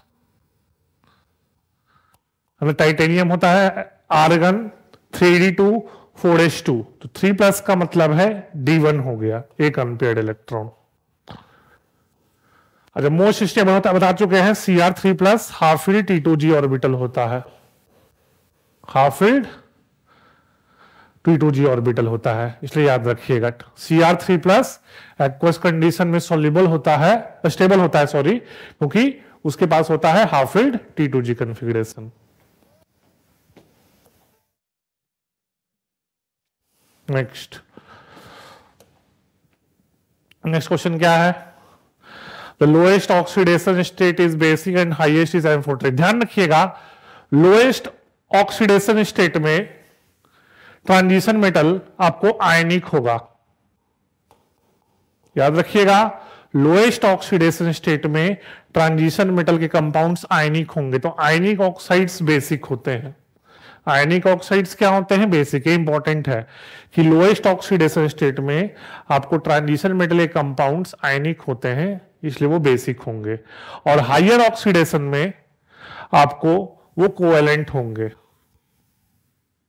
हजान्स रूल से हायर ऑक्सीडेशन स्टेट में ट्रांजिशन मेटल कंपाउंड्स कोवेलेंट होंगे और कोवेलेंट ऑक्साइड बेसिक या एम्फोटेरिक होता है। तो ये याद रखिएगा, ionic oxide basic, covalent oxide amphoteric या एसिडिक। ठीक है, नेक्स्ट है transition metal highest oxidation state. तो बता चुके, क्वेश्चन रिपीट है। ऑक्साइड फ्लोराइड में इसलिए शो करता है क्योंकि ऑक्सीजन फ्लोरीन का इलेक्ट्रोनेगेटिविटी सबसे ज्यादा होता है ना। फ्लोरीन का इलेक्ट्रोनेगेटिविटी 4.0 है, ऑक्सीजन का 3.5 है। तो याद रखिएगा, फ्लोराइड एंड ऑक्साइड में हाईएस्ट ऑक्सीडेशन स्टेट शो करता है क्योंकि fluorine oxygen are the 2 most electronegative element और उनका टेंडेंसी ट्रांजिशन मेटल को ऑक्सीडाइज करने का काफी ज्यादा होता है। तीसरा, हाईएस्ट ऑक्सीडेशन स्टेट ऑक्सो 9 में होता है, क्योंकि वही है ऑक्सीजन मल्टीपल बॉन्ड बना सकता है। क्या बना सकता है? Multiple bond. जैसे MnO4- देख लो, डाइक्रोमेट आयन देख लो। हाँ, तो Mn+6 है, क्रोमियम +6, Mn+7 है, सॉरी, Mn+7 है और क्रोमियम +6 है। तो रीजन यही है कि हायर ऑक्सीडेशन स्टेट में, ऑक्साइड में इसलिए शो करता है क्योंकि ऑक्सीजन मल्टीपल बॉन्ड बना सकता है। फ्लोरीन केवल सिंगल बॉन्ड बनाता है, पढ़े हो 11th बॉन्डिंग में, फ्लोरीन केवल सिंगल बॉन्ड बनाता है और ऑक्सीजन डबल बॉन्ड बनाता है। तो ऑक्सीजन मल्टीपल बॉन्ड बना सकता है, इसलिए कम एटम्स में ही ज्यादा ऑक्सीडेशन स्टेट हो जाएंगे। ठीक है, ऑक्सीजन मल्टीपल बॉन्ड बनाता है, इसलिए कम एटम्स में ज्यादा ऑक्सीडेशन स्टेट। फ्लोरीन केवल सिंगल बॉन्ड बनाता है, इसलिए ज्यादा एटम्स चाहिए। ज्यादा एटम्स चाहिए तो स्टेरिक हिंड्रेंस ज्यादा होगा। ठीक है ना, तो ऑक्साइड में इसलिए मैक्सिमम ऑक्सीडेशन स्टेट होता है क्योंकि कम एटम्स में ज्यादा oxidation state due to ability to form multiple bond. Next question देखते हैं, व्हाट आर एलॉयज? तो आपको पता होगा alloys are homogeneous mixture of two और मोर मेटल्स और मेटल एंड नॉन मेटल्स। फिर से, alloys are homogeneous mixture of two और मोर मेटल्स और मेटल एंड नॉन मेटल। फिर क्या है? Name and important mixed metal, याद रखिएगा, मिक्स्ड मेटल एक इंपॉर्टेंट अलॉय होता है लैंथेनॉइड्स का, जिसमें होता है लैंथेनम, नियोडाइमियम, आयरन, कार्बन होता है, सल्फर होता है। ठीक है ना, तो mixed metal is an important alloy of lanthanoids और इसको यूज करते हैं जेट इंजन्स के पार्ट बनाने में। कहां यूज करते हैं?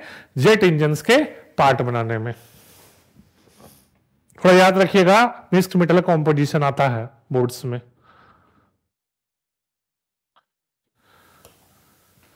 फिर क्वेश्चन क्या है next, what are inner transition element? तो इनर ट्रांजिशन एलिमेंट होता है, याद रखिएगा, एफ ब्लॉक के एलिमेंट को कहते हैं। Inner transition element F block के एलिमेंट को कहते हैं। और एफ ब्लॉक के एलिमेंट का आपको पता है एटॉमिक नंबर। तो क्या क्या होता है? 58 to 71 और 90 to 103। ऊपर वाला एंथेनॉइड है, नीचे वाला एक्टिनॉइड। ऊपर वाला लैंथेनॉइड है, नीचे वाला एक्टिनॉइड। तो देख लो, नहीं, हां, नहीं, हां, हां, नहीं। ठीक है, तो 58 to 71 लैंथेनॉइड, 90 to 103 एक्टिनॉइड। तो इनके बीच में एटॉमिक नंबर होगा इंक्लूडिंग 58, 71, 90, 103, तभी इनर ट्रांजिशन कहेंगे।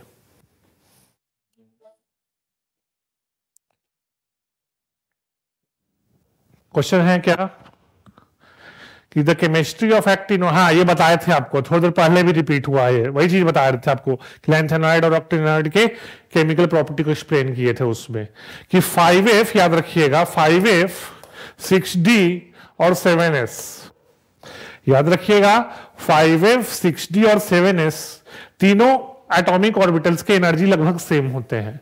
5F, 6D एंड 7S का जो एनर्जी है एटॉमिक ऑर्बिटल्स का अप्रोक्सीमेटली सेम होते हैं, जिसके चलते एक्टिनॉइड्स का केमिस्ट्री काफी कॉम्प्लिकेटेड होता है। लैंथेनॉइड केस में ऐसा नहीं है। लैंथेनॉइड केस में कहोगे 4F, 5D और 6X, इनका जो एनर्जी लेवल है उतना नजदीक नहीं होता, तो इनमें उतना दिक्कत नहीं होता। लेकिन एक्टिनॉइड में लगभग अप्रोक्सीमेटली सेम होता है, तो इलेक्ट्रॉन्स बहुत जम करते हैं एक दूसरे में, तो इसी के चलते इनका केमिस्ट्री काफी कॉम्प्लिकेटेड है।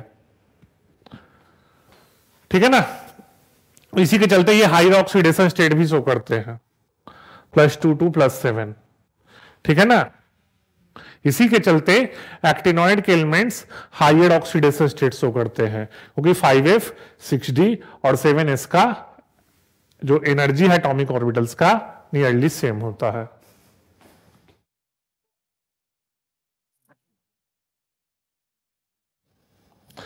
फिर क्वेश्चन है नेक्स्ट, विच लास्ट लॉरेंसियम होता है लास्ट एलिमेंट, 103 एटॉमिक नंबर है ना। क्या होगा इसका? आपको इलेक्ट्रॉनिक कॉन्फ़िगरेशन देख लो, जेनन रेडॉन, ठीक है, और ये हो जाएगा 5F14 रेडॉन 86 D1 क्या हो जाएगा 6D1 और 7H2, 103 एटॉमिक नंबर है ना, तो जोड़ लो 86 है ना। रेडॉन का होता है 86 प्लस 1400 101 101 203, तो ये होता है इलेक्ट्रॉनिक कॉन्फ़िगरेशन। क्या है फिर comment on the possible oxidation state, तो पॉसिबल क्या हो सकता है इसमें, +3 हो सकता है। +3 से क्या होगा, F14 होगा, F14 हाईली स्टेबल होगा है ना, फुल्ली फिल्ड एफ ऑर्बिटल है, तो इसका +3 ऑक्सीडेशन स्टेट हाईली स्टेबल होगा। ठीक है,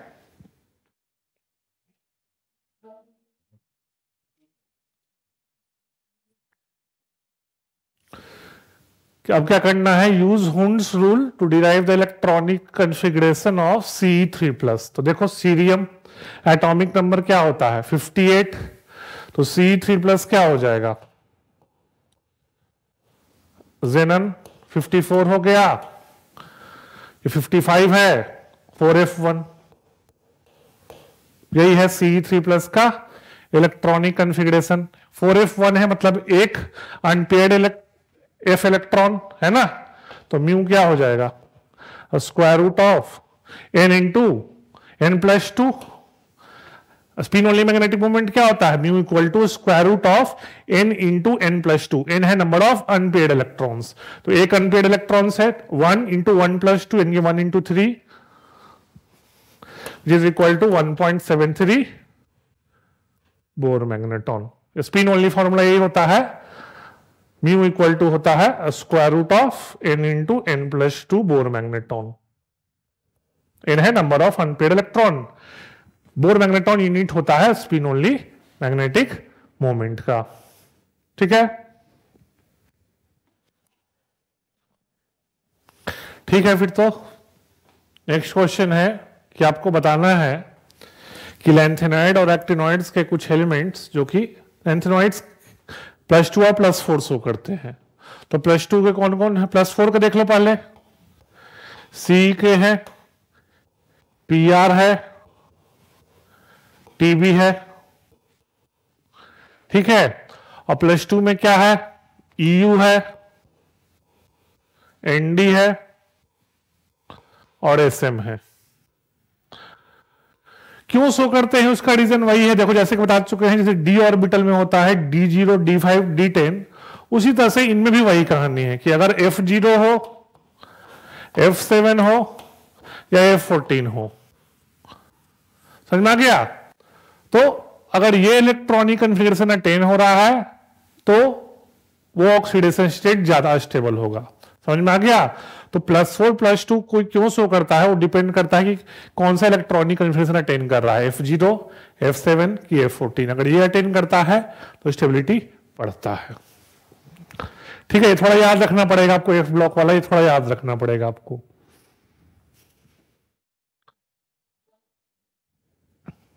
नेक्स्ट है क्या कंपेयर करना है, compare the chemistry of actinoids, ये तो बता चुके हैं, कई बार आ चुका है। इलेक्ट्रॉनिक कॉन्फ़िगरेशन में क्या है, एक्टिनॉइड में लास्ट इलेक्ट्रॉन 5f में आता है, लैंथेनॉइड में 4f में आता है। ऑक्सीडेशन स्टेट भी बता चुके हैं, एक्टिनॉइड्स ज्यादा शो करते हैं क्योंकि 5f 6d और 7s की एनर्जी लगभग सेम होता है, तो एक्टिनॉइड शो करते हैं +2 से +7, लैंथेनॉइड शो करते हैं आपको +2 से +4, जिससे +3 मोर कॉमन होता है, +3 मोर कॉमन लैंथेनॉइड में। केमिकल रिएक्टिविटी याद रखिएगा, एक्टिनॉइड्स का केमिकल रिएक्टिविटी लैंथेनॉइड से ज्यादा होता है। Actinoids have higher chemical reactivity than lanthanoids. सब रिपीट हो रहा है क्वेश्चन। फिर क्या है, आपको इलेक्ट्रॉनिक कॉन्फ़िगरेशन लिखना है, तो लिख लो फिर 61 का नोबल गैस देख लो, जेनन, ठीक है, तो देख लीजिए आप 4f5 5d 6s, तो क्या हो जाएगा 5d 0 हो जाएगा, इसमें 5d 0 हो जाएगा। फिर ये थोड़ा याद रखना पड़ेगा आपको, कोई ऑप्शन है नहीं, रेडॉन, है ना। 5F2, ये आपको एक्टिनॉइड्स में आ गए हम, 92 103 होता है ना, तो 5F2, फिर 7S2, इसमें 2 ही रहता है, इस ऑर्बिटल में 2 ही होता है, तो इसमें क्या हो जाएगा 6D में 1, ठीक है 6D में 1, फिर 101 में देख लो वही है 5F13, 7S में 2 ही होगा तो जोड़ लो 86, 99, 101 तो 0 हो गया। 109 में जोड़ लीजिए आप 5F14, 7S 2 ही है तो जोड़ लो 86, 100, 102 तो 6D7। देखो लैंथेनॉइड एक्टिनॉइड में याद रखना, लैंथेनॉइड में 6S में 2 रहेगा, एक्टिनॉइड में 7S में 2 रहेगा, बाकी एडजस्ट कर लेना, ठीक है ना। तो जैसे लास्ट रोल में 109 है तो नोबल गैस 86 हो गया रेडॉन, तो 86, 1400, 102, 7, 109। थोड़ा सा प्रैक्टिस करोगे है ना, थोड़ा सा पॉइंट्स याद रखोगे हो जाएगा, थोड़ा ये सब थोड़ा मेमोराइज करना पड़ेगा, इसके लिए कोई ट्रिक कुछ खास है नहीं।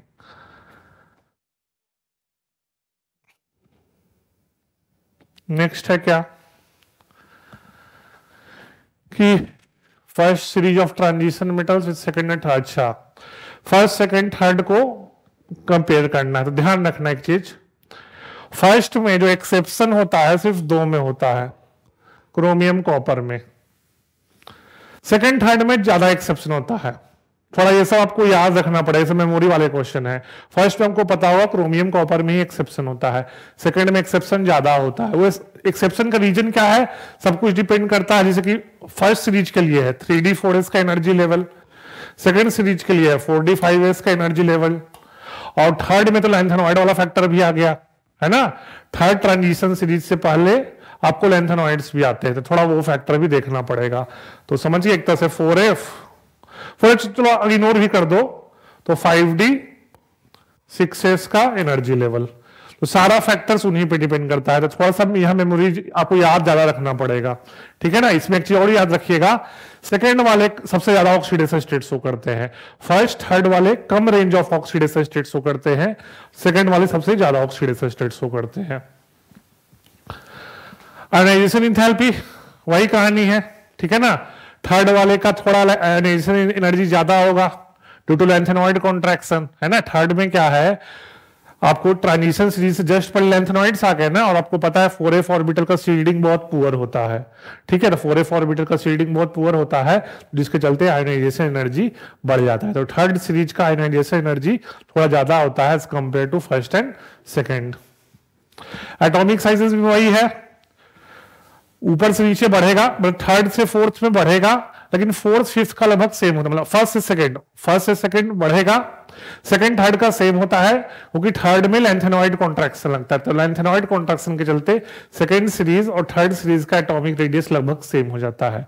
फिर से सुन लो, एटॉमिक रेडियस में सेकंड का सीरीज का फर्स्ट सीरीज से ज्यादा, सीरीज का मतलब है फर्स्ट सीरीज मतलब 3D, सेकंड सीरीज मतलब 4D, थर्ड सीरीज मतलब 5D, तो सेकंड का फर्स्ट से ज्यादा होता है एटॉमिक रेडियस, लेकिन थर्ड का सेकंड के लगभग सेम होता है, क्योंकि थर्ड में लैंथेनॉइड कॉन्ट्रैक्शन लग जाता है। आगे बढ़ते हैं,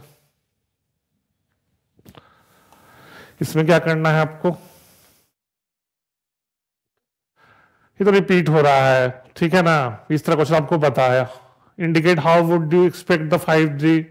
हाइड्रेटेड आयन का मतलब ध्यान रखो, हाइड्रेटेड आयन थोड़ा कोऑर्डिनेशन में चले गए हैं, ठीक है ना। तो हाइड्रेटेड आयन में आपको Eg T2G देखना पड़ेगा। देखो वाटर एक वीक फील्ड लाइगेंड होता है, वाटर एक वीक फील्ड लाइगेंड है, तो Eg समझ गए ना, तो ऑक्टाहेड्रल कॉम्प्लेक्स में ऐसे स्प्लिटिंग होगा, Eg ऊपर रहेगा, T2G नीचे रहेगा, ऊपर Eg नीचे T2G, और बाकी अब मान लो एक को दिखा देते हैं, जैसे कि क्रोमियम 3+ है, बताए भी हैं कई बार, तो क्रोमियम 3+ क्या है, D3 सिस्टम, D3 सिस्टम है, तो सारे इलेक्ट्रॉन्स नीचे चल जाएंगे, इसलिए हाफ T2G होता है। फिर निकेल 2+ का दिखा देते हैं। निकेल 2+ मतलब क्या है, D8 कॉन्फ़िगरेशन, तो इसी में कंप्लीट कर देते हैं। 1 2 3 4 5 6 7 8, no सॉरी एक minute, water weak field ligand है ना, वैसे आंसर सेम ही आएगा, आंसर सेम ही आएगा, बस इसमें एक मिनट बता देते हैं।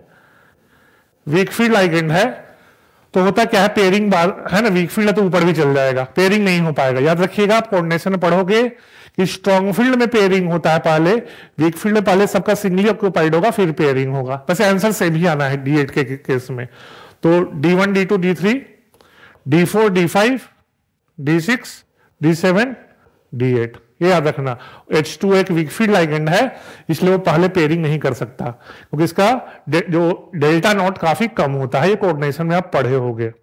ठीक है, बाकी सबका ऐसा ही होगा। जैसे Fe2+ है तो D6 सिस्टम है, एक इसका भी दिखा देते हैं आपको। D6 है, ऊपर Eg, नीचे T2G, तो देख लो 1 2 3 4 5 6, तो मतलब क्या हो गया, Eg2 T2G4। ऐसा इसलिए हो रहा है कि वाटर वीक फील्ड लाइगेंड है, हाइड्रेटेड है, मतलब वाटर लाइगेंड है, वाटर वीक फील्ड लाइगेंड है, इसलिए वो पहले पेयरिंग नहीं कर सकता। स्ट्रॉन्ग फील्ड लाइगेंड में पहले पेयरिंग हो जाता।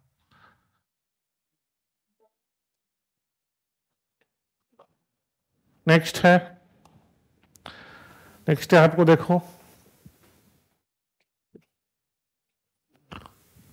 हाँ वही रीजन है, फर्स्ट ट्रांजिशन सीरीज में एक्सेप्शंस काफी कम होते हैं, सेकेंड में ज्यादा होता है एक्सेप्शन। रीजन वही है, रिलेटिव एनर्जी लेवल का।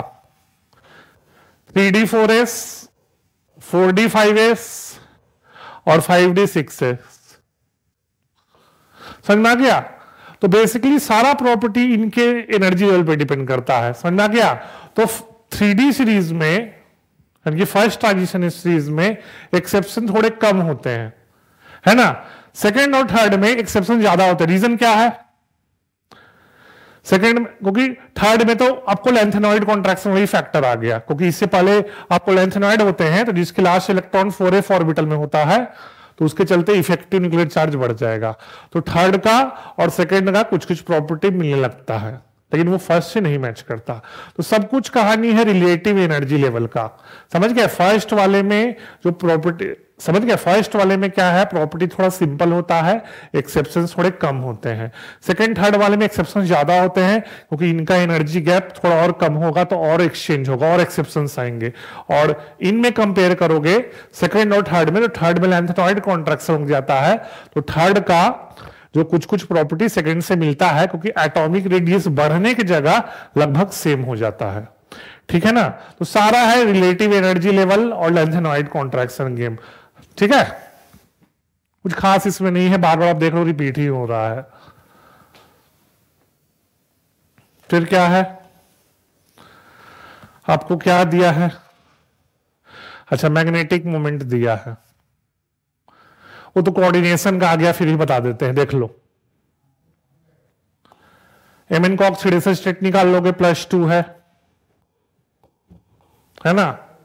+2 का मतलब है D5 कॉन्फ़िगरेशन। Cn- आप पढ़े हो स्ट्रॉन्ग फील्ड लाइगेंड है, तो वो पेयरिंग कर देगा ना, तो आपको पता होगा कैसा होगा, Eg T2G ऑक्टाहेड्रल है, तो पेयरिंग कर देगा तो कुछ ऐसा होगा, 1 2 3 4 5, तो एक अनपेयर्ड रहा। ऑक्टाहेड्रल है तो Eg T2G कर दिए, D5 सिस्टम है तो Eg तो एम्प्टी रह जाएगा, और साइनाइड स्ट्रॉन्ग फील्ड लाइगेंड है तो नीचे T2G में चल जाएगा, तो एक ही अनपेयर्ड है, इसलिए स्पिन ओनली मैग्नेटिक मोमेंट क्या हो जाएगा, mu equal to square root of 1 × 1 + 2 यानी कि 3 बोर मैग्नेटॉन। तो इसके आसपास है, एग्जैक्ट नहीं है, आसपास है, क्योंकि ये थियोरिटिकल है, जो म्यू कैलकुलेट करते हैं वो थियोरिटिकल है, ये एक्सपेरिमेंटल है। तो अब ये सबको पता है कि थियोरिटिकल एक्सपेरिमेंटल लगभग हमेशा मैच नहीं करता। नेक्स्ट भी उसी तरह का है, इसको बता ही देते हैं। अब वाटर आप पढ़े हो थोड़े पहले कि वीक फील्ड लाइगेंड है और D6 सिस्टम है, तो D6 में क्या होगा देख लो आप, EgT2G वही कहानी है, वीक फील्ड लाइगेंड 1 2 3 4 5 और 6, तो कितने अनपेड हो गए, 2 और 2 4, तो म्यू क्या हो जाएगा √4 इंटू 4 + 2 6, तो ये 4.9 के आसपास आ जाएगा। तो यहां भी थोड़ा वेरिएशन है, वही बात है क्योंकि एक्सपेरिमेंटल है ना, एक्सपेरिमेंटल और थ्योरेटिकल में थोड़ा वेरिएशन आता है, जो हम म्यू कैलकुलेट कर रहे हैं वो थ्योरेटिकल आ रहा है, इसमें वो है। फिर देख लो तीसरा, देख लो MnCl4 फिर से Mn2+ है, Mn2+ का मतलब है D5 सिस्टम, और क्लोराइड वीक फील्ड लाइगेंड है, ये पता होना चाहिए, वीक फील्ड लाइगेंड है, और ये टेट्राहेड्रल है, ध्यान रखना ये टेट्राहेड्रल है, MnCl4 है ना, तो टेट्राहेड्रल है तो उल्टा स्प्लिटिंग होगा, T2G ऊपर होगा, Eg नीचे होगा, टेट्राहेड्रल में उल्टा होता है। तो 1 2 3 4, चारों अनपेयर्ड है, और D5 है, सॉरी D5 है ना, सॉरी, तो 1 2 3 4 5, D5 है तो 5 होगा, तो कर दो mu equal to √5 into √35 Bohr magneton, तो कि अप्रोक्सीमेटली हो जाएगा 5.9। तो इसमें लगभग मैच कर रहा है। तो वही चीज बता रहे हैं कि म्यू जो हम कैलकुलेट करते हैं फॉर्मूला से square root of n into n+2 Bohr magneton, वो थ्योरेटिकल होता है, कुछ केसेस में वो मैच करेगा, कुछ केसेस में मैच नहीं करेगा। आप पढ़े हो थ्योरेटिकल वैल्यू एक्सपेरिमेंटल वैल्यू से हर समय मैच नहीं करता। नेक्स्ट देखते हैं। ठीक है, फिर तो खत्म ही हो गया, फिर तो ये चैप्टर खत्म हो गया है ना।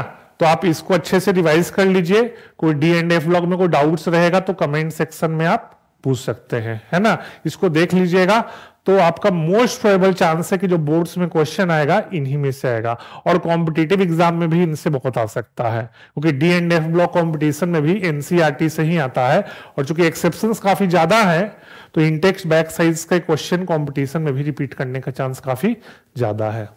ठीक है, थैंक यू।